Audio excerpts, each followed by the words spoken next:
Buenos días, mi nombre es Oscar Antonio Quiroz Vergara, pertenezco al área de Ingeniería de Telecomunicaciones. Eh, Mi código es 1096-242-562 y el día de hoy pues les voy a explicar un poco la simulación y lo que nos piden realizar en la actividad, ¿sí? Aquí vamos a colocar la simulación en base al número que es el último dígito de la cédula, que en el caso mío sería 2 y le coloqué el número 5 como decimal.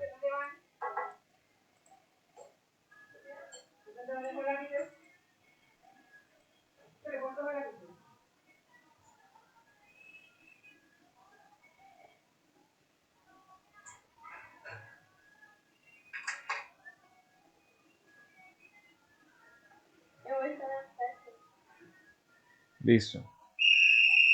Aquí le vamos a dar a exportar los datos y él nos va a arrojar una tabla en Excel, ¿sí?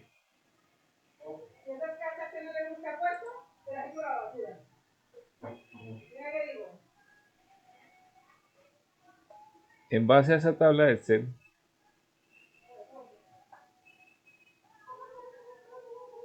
vamos a realizar unos cálculos, ¿sí? Y ese es el resultado que nos va a dar, ¿sí? Y después tenemos que realizar la gráfica. Entonces, por ejemplo, la gráfica de la posición versus el tiempo. Entonces, seleccionamos la columna 1 con la columna A con la columna B, ¿sí? En este caso sería, ¿sí? Y ahí nos va a arrojar la gráfica de posición versus el tiempo. Nos dicen también sacar la gráfica de la velocidad versus el tiempo. Entonces, separamos aquí porque como no teníamos manera de seleccionarlo aquí, ¿sí? Entonces lo hicimos acá abajo. ¿Listo? Entonces acá tenemos la gráfica. Y lo mismo en base al cálculo que se realizó con el tiempo, que es la aceleración versus el tiempo y aceleración milisegundos al cuadrado. Y obtenemos esta gráfica, ¿sí? Después nos dicen realizar, realizar unas preguntas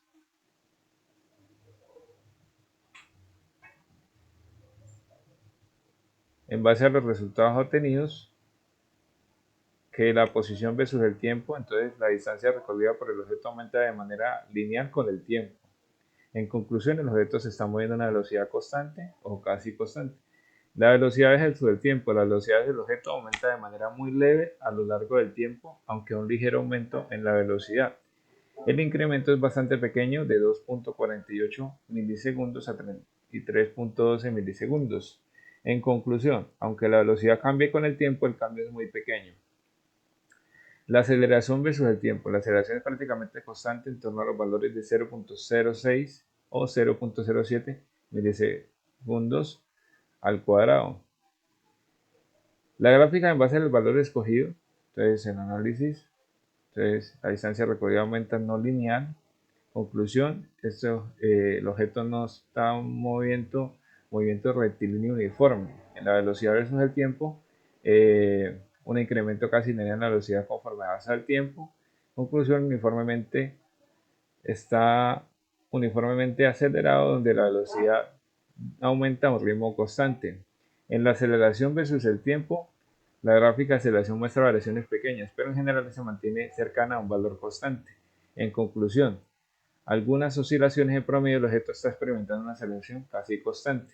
Después nos dicen cómo diferenciar el movimiento rectilíneo uniforme de un movimiento rectilíneo acelerado. Entonces, en la MRU, que es el movimiento rectilíneo uniforme, la gráfica de posición versus el tiempo es una línea recta. La gráfica de velocidad versus el tiempo es una línea horizontal y la gráfica de aceleración versus el tiempo en una línea cero. En el movimiento rectilíneo uniforme, Entonces, tenemos que la gráfica de posición versus el tiempo es una curva en parábola, la gráfica del tiempo es una línea recta inclinada y la gráfica de aceleración versus el tiempo es una línea horizontal. Solamente con la aceleración constante, que sucede con la aceleración en cero. Entonces, cuando la aceleración es cero, el objeto está en movimiento rectilíneo uniforme. Eso significa que la velocidad del objeto es constante. La gráfica de posición versus el tiempo es una línea recta con pendiente constante. Y la gráfica de velocidad versus el tiempo es una línea horizontal constante a lo largo de todo el tiempo. La gráfica de aceleración versus el tiempo es una línea en cero porque no hay aceleración. Después nos dice cálculos con el último dígito de la cédula. Entonces, con la velocidad en constante mr, la velocidad para cualquier valor de tiempo será la misma. Por ejemplo, si es velocidad tiempo igual a 2.5 milisegundos, entonces tiempo 25 segundos, 2.5 milisegundos, tiempo 35 segundos, 2.5. Entonces, con la ecuación obtenían mRUA, que es el movimiento rectilíneo uniforme, ¿sí? Entonces, realizamos el cálculo y ese es el resultado. Entonces, en conclusión, la velocidad es constante a 2.5 milisegundos en ambos tiempos y la velocidad aumenta de acuerdo con la aceleración. ¿Listo? Acá en los cálculos con el valor escogido, la anterior era con el último dígito de la cédula y los valores cambian, ¿sí? Entonces, en conclusión, este caso no aplica directamente porque los datos dan un incremento y la aceleración es aceleración constante de 6.3 milisegundos al cuadrado produce un incremento lineal de la velocidad. ¿Listo? Gracias.